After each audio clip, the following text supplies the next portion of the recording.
Oh, my voice is getting a little hoarse already.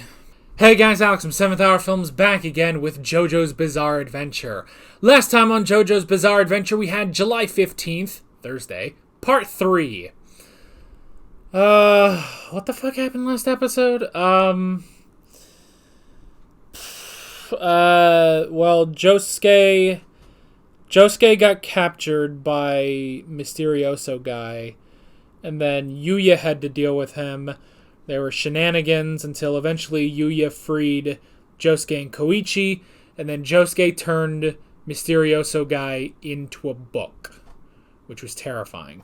Meanwhile, Rohan is dealing with Cheap Trap, which is a stand that nobody can control. It's sentient and it attaches to a person's back. And it doesn't really, it's not really like a threat. It's just like a little annoying goblin over your shoulder. And Rohan's trying to figure that out. And then I think he called Koichi because of course he would. And yeah. So like always, the reaction is down in the description and in the pinned comment for your viewing pleasure. So let's just go ahead and jump right into this episode of JoJo's Bizarre Adventure. Here we go.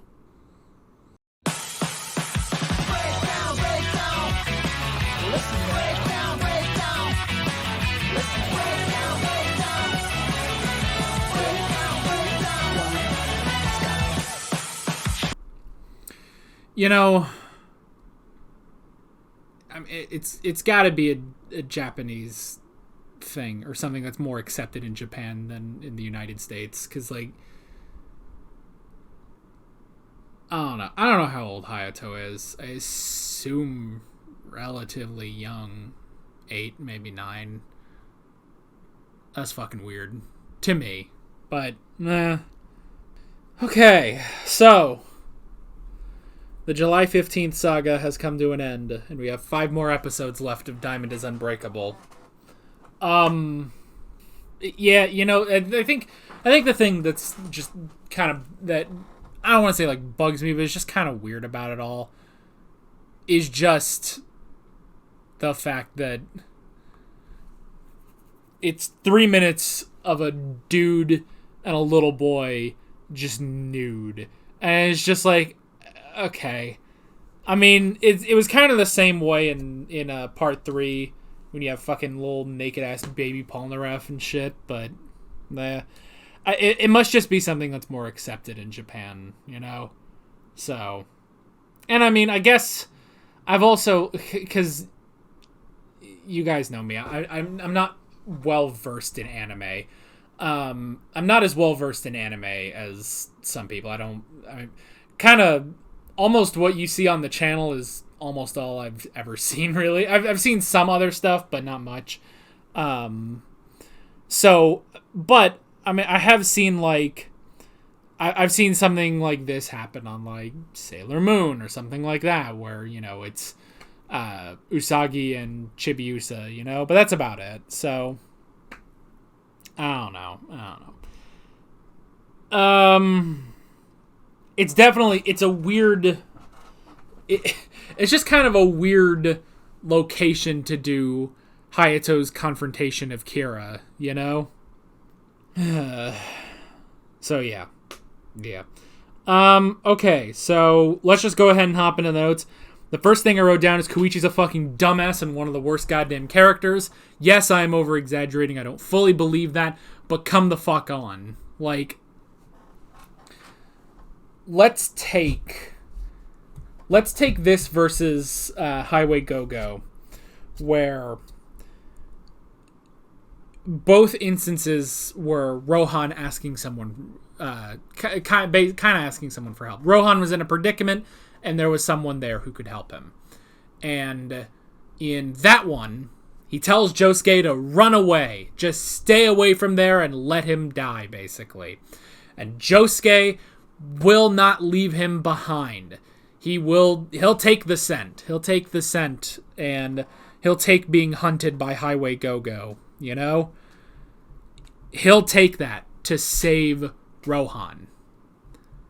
It's not just he's going to go out and find the user. He is keeping Highway Go-Go away from Rohan. And here, Koichi just thinks it's a joke and he runs away. And he just leaves. Like, come on. Like... And then when he comes back later, and Rohan's like, see, this is why I like you. You're a really great guy. It's like, he fucking left you. I don't give a shit that he had this nagging feeling and then he came back. Like, he left. What an asshole. Like, and I get that, you know, it's like, oh, Rohan has played jokes before, I guess. But still, I don't know. I just don't get Koichi. It's like every character keeps saying, oh my god, what a great guy this Gary Stu is, you know? And I don't see it. I don't see Koichi as... Like, he's alright. He's alright. And when he's a supporting sort of Speedwagon kind of character, he works. But I swear half of these characters make Koichi out to be like God's gift to mankind. And it's like, fucking no. You know? And like even at like the beginning when like most of the episodes were about him and it's like, this guy's not fucking interesting. You know who is interesting? Fucking Josuke. And I'm glad that, you know, most of this arc has been Josuke. But still, it's just like, I don't know. I still have a problem with the fact that Josuke is barely involved with the main plot. He wasn't there when they learned about Kira. He didn't fight Sheer Heart Attack at all. Even though it was great that Jotaro fought Sheer Heart Attack, Josuke should have been there. He barely saw Kira at all. And Jotaro has been on the investigation more, and there's just like no time. Like, I'm assuming we're going to have a final fight between Josuke and Kira, but at the same time, he's barely a main character to do that anyway, you know? So. Also, Kira's dad wasn't in this episode at all, you know, to sort of round out our, this ridiculous four-parter that probably didn't need to be like this, you know? But Kara's dad wasn't... Look, I'll hold my tongue, but for now, Kira's dad is complete filler. Like, there's nothing... You could skip over all of Kira's dad and not miss a goddamn thing. Yeah.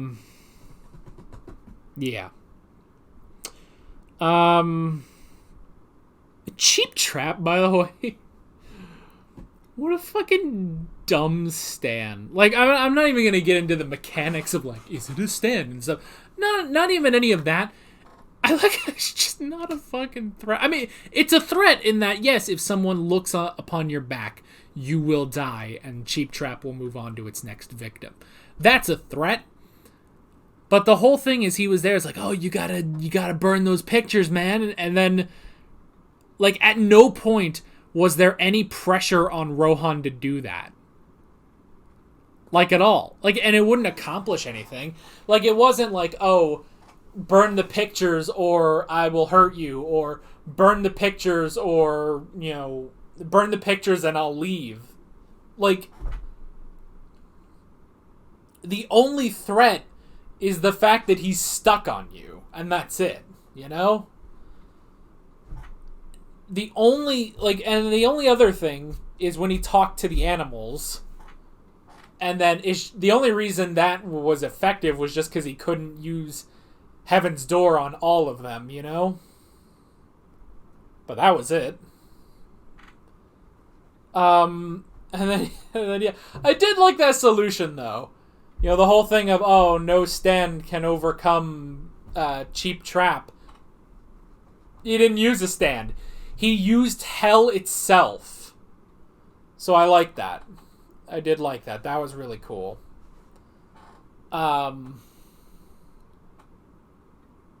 Yeah. That was a really good way of doing that.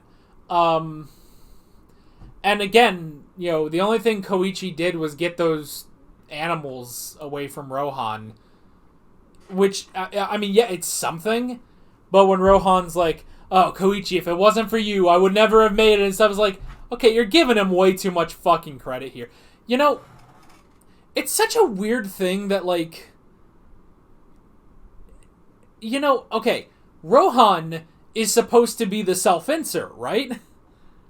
Rohan is the self-insert for Araki. He's, the manga artist, and he's very clever, he's very witty, and he has, a great stand for a manga artist, Heaven's Door, Like, he's definitely the self-insert for Araki, and that's great, and I love Rohan.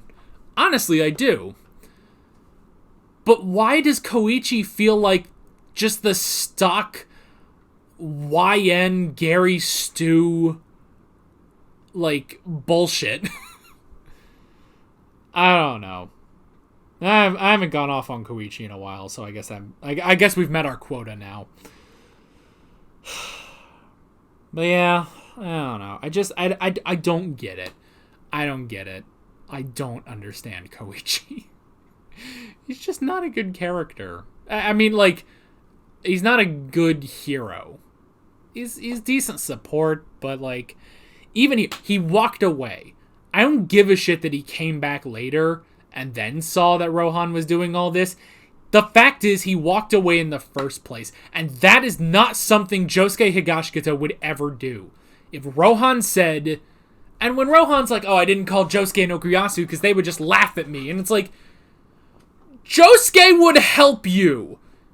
He would never leave you on your own. He wouldn't let you think that he was leaving you on your own.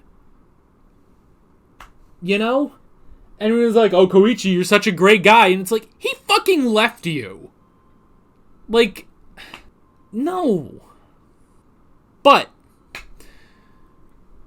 he did get rid of Cheap Trap. Pretty much without Koichi's help, and it was a good way of doing that. It was a good way of doing that by using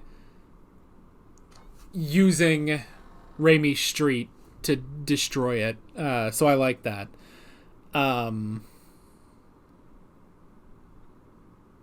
Yeah, that was really cool. I did like that. I also like that he specifically is like, oh, I don't know if there's a heaven or hell, but just to be sure, and he wrote in "go to hell" on Cheap Trap just to make sure. So that was really funny. And then Kira just fucking annihilating this like mildly annoying couple. Like, it's not like they were the most annoying people in the world, but he was just like, well, close enough. Close enough, I'm gonna kill him. And he just fucking eviscerated that dude.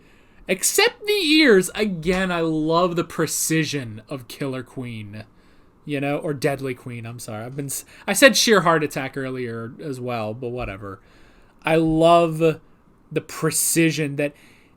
Like, he knew he didn't want to just destroy him. He destroyed him down to the ears. What a douche. And then, yeah, we got to see him seduce a girl. Not really wasn't, just catch a girl. Minako. Man. Oh, you know what? If this was Minako from fucking Sailor Moon... If this was Sailor Venus, there'd be a fucking episode where Minako would fall for Kira, and then at the end it's like, oh shit, he's the killer. We gotta beat his ass. That would totally be an episode of Sailor Moon. Oh my god. She would fall for him. He wouldn't like her. He'd probably... I don't know. He might go for, like, Ami or someone else, Or Mako. Maybe Rei. Probably not Usagi. Maybe not Rei either. Let's all be honest with ourselves. But yeah. I'd love to see the the Sailor Guardians versus Kira. That'd be fucking crazy. But that would totally be an episode where Minako falls in love with him. She would fall in love with him exactly the way Shinobu does, you know? God damn it, Minako. Anyway, but back to this Minako. Again, just the precision of it all. The precision of Deadly Queen. That he can just eviscerate a dude and then just softly burn away this girl and then her hand later, you know? And then... And Hayato saw it, and he filmed it. And if he had just been more stealthy, and... If he hadn't been more stealthy and he didn't just run, Kira might not have seen him. And then he probably could have gotten away. And then you have that whole scene of like, who the fuck do I go to? Do I go to the police, you know? Now, okay, I thought he heard the names Josuke Higashikata and Jotaro Kujo. I thought he heard those names. Does he not? Why would he not go to them, you know? Oh well. Maybe, hopefully, Rohan will now find him, now that Raimi's pointed him out, you know? But yeah. So, and then, yeah, it was a little awkward, the whole thing of the bathing together, but I'll just sort of breeze over that. It's not, whatever. But then, first off, I love Kira, you know, he's just charging a strand of hair. So it would be a small explosion, so it would basically just look like Hayato slipped, fell, and died. That wouldn't raise any suspicions, basically. But then fucking Hayato calling him out and being like, I got cameras and tapes fucking everywhere, so you can't do anything. Like, what the hell? Like, that's fucking smart, man. This fucking kid is amazing. Like, he's literally... he's basically, like, blackmailing or he's threatening Yoshikage Kira, who has the stand Deadly Queen. He's threatening this kid who doesn't know fucking anything about stands. So that's just fucking great. I love that. And the dog just got up, so... The dog just got up. It is 3 o'clock, so... He probably wants to go outside. So yeah. Great stuff in this episode. Great stuff, except Koichi, and the bathing scene was kind of weird, but whatever. But the moral of the story is that Koichi sucks, and Josuke is a vastly superior character. Anyway, with that being said, as if I haven't said that 1,000 times already, I'm Alex from 7th Hour Films, and I will see you guys next time for the final 5 episodes of Diamond is Unbreakable. We're getting down to the wire. See you guys there.